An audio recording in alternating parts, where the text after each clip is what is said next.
subscribe to our channel by clicking the subscribe button.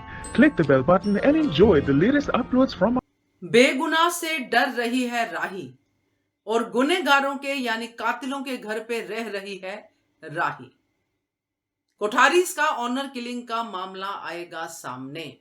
नमस्कार दोस्तों, स्वागत है आपका आपके अपने चैनल हंग्री स्पिरिट्स में। हंग्री स्पिरिट्स देख रहे सारे दर्शकों का मैं अंजू शर्मा दिल से स्वागत करती हूं। तो राही की बात करें तो राही जिस तरह राघव को बार बार क्रिमिनल कह रही है, वो नहीं जानती कि जिस घर में वो रह रही है वही तो है सबसे बड़े गुनहगार, वही तो है अपनी ही बेटी के कातिल। बात करते हैं, पहले वही निवेदन, जिन्होंने अभी तक चैनल को सब्सक्राइब नहीं किया है कर लीजिए, साथ में दोस्तों बेल आइकन दबाइएगा ताकि आपको हमारे वीडियोस के नोटिफिकेशन मिलते रहें। राही का बढ़ चढ़कर अनुपमा को कहना कि मैं जो आपको सलाह दे रही हूं कि क्रिमिनल को बाहर निकाल दो, मगर वो ये नहीं जानती है कि जिस घर के अंदर वो रह रही है, जिस घर में वो ये सोच रही है कि वो सेफ है, जिस घर में ये सोच रही है कि यहां पे उसके ऊपर हमला नहीं हो सकता है, जिस घर में ये सोच रही है कि मोटिबा अब सुधर गई है, वो सब कुछ गलत साबित होगा जब ये ऑनर किलिंग का मामला सामने आएगा, जो कि आएगा ही, क्योंकि राघव ने कुछ नहीं किया है। ये हम सब अब तक तो समझ चुके हैं, अनुपमा के साथ साथ। अनुपमा को नहीं पता है मगर हमें पता है कि ये कोठारीज है, क्योंकि कहानी ऐसे ही बताई जा रही है। अब कोठारीज ने क्या ही किया होगा जिसके कारण राघव जो है बार बार कहता है कि मैं खूनी नहीं हूं। राघव की मां कहती है कि बड़े लोग थे, पैसे वाले लोग थे, उन्होंने मेरे बेटे को फंसा दिया, वो भी कत्ल के इल्जाम में। तो क्या कत्ल हुआ था या फिर ऐसा कुछ हुआ जिसको कोठारीज ने दबाने की कोशिश की और राघव को जेल में भेज दिया?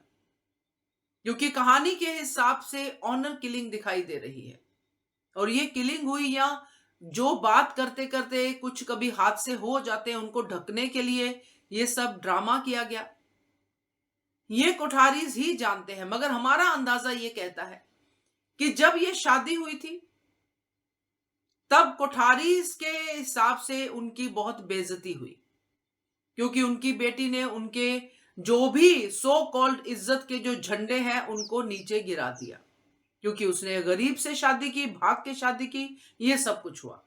अब जब कोई ऐसे अमीर लोगों के बच्चे भाग के शादी करते हैं तो उनकी इज्जत तार तार हो जाती है उनके हिसाब से।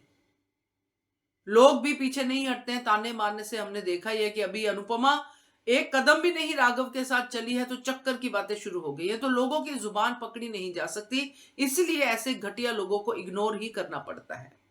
मगर कोठारीज इग्नोर नहीं करते हैं, कोठारीज इन लोगों को ऑनर करते हैं और इन लोगों की बातों को दिल पे लेते हैं, दिमाग पे लेते हैं।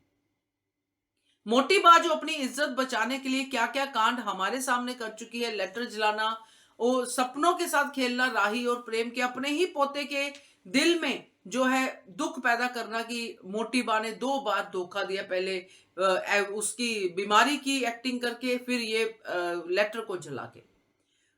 ये वो अपने प्रेम को वापस पाने के लिए कर रही है। मगर जब ये कांड हुआ होगा, जब ये लड़की ने भाग के शादी की होगी, तब क्या हुआ होगा? और उसके बाद लड़की उसी गरीब के साथ तंग होने लग गई, क्योंकि जब शादी हुई होगी तो लड़की तो भागी होगी, बाद में घर वालों ने हाथ जोड़ दिए होंगे कि तू हमारी कुछ नहीं लगती, और फिर उसका तहकीकात भी करते रहे होंगे, जो भी हम समझते हैं ऑनर किलिंग का मामला जो होता है। और यहां पर ये लड़की जब आई होगी वापस अपने घर में, जैसा कि हमें फ्लैशबैक दिखाया गया है राघव और उसकी पत्नी का, जिसमें वो साफ साफ कहती है कि मैंने तुमसे शादी करके गलती कर ली। उस गलती को सुधारने के लिए जब वो अपने घर कोठारी के पास आई होगी तो कोठारीज ने उनका वेलकम कैसे किया होगा, वही मामला है ये कत्ल का। हो सकता है वहां पे गर्मा गर्मी में कुछ तो ऐसा हुआ जिसकी वजह से उनकी बेटी की जान चलेगी, या फिर इन्होंने बेटी को ऐसी जगह पे छोड़ दिया मोटी बा ने कि जहां से बेटी वापस ही ना आ पाए, और बता दिया कि राघव ने जो है हमारी बेटी को मार दिया है। तो ये सारा कुछ जो है मोटी बा के अंदर छुपा हुआ है। तीनों के जो कहते हैं राज हमारा जो है, ये राज इनके पास है, और इस राज के साथ गायत्री भी जुड़ी हुई है दोस्तों, क्योंकि जब यह कांड हुआ होगा गायत्री पराग की वाइफ होगी, इसलिए वो साइको होगी, इसलिए ये सब। और मुझे कहीं ना कहीं ये भी लगता है कि गायत्री ने भी सुसाइड नहीं किया, ये भी मोटीबा ने ही किया है। तो देखते हैं क्या क्या मोटीबा के मुर्दे, गड़े मुर्दे सामने आते हैं, क्योंकि जिस घर में राही रह रही है उस घर में राही को सबसे ज्यादा खतरा है, क्योंकि राही भी इनकी मन मर्जी की बहू नहीं है। राही राघव से डर रही है, राही को इन लोगों से डरना चाहिए। ये कभी भी राही को अपने रास्ते से हटा सकते हैं जैसे ही हालात इनके अनुकूल होते हैं। तो मेरा तो ये आगे का जो है कैनवस में जो लिखा जा रहा है मेरे, उसमें यही आ रहा है दोस्तों। बाकी आप बताइएगा कमेंट करके। देखते रहिए channel Hungry Spirits. Thank you so much. The subscribe button, click the bell button and enjoy the latest uploads from our channel.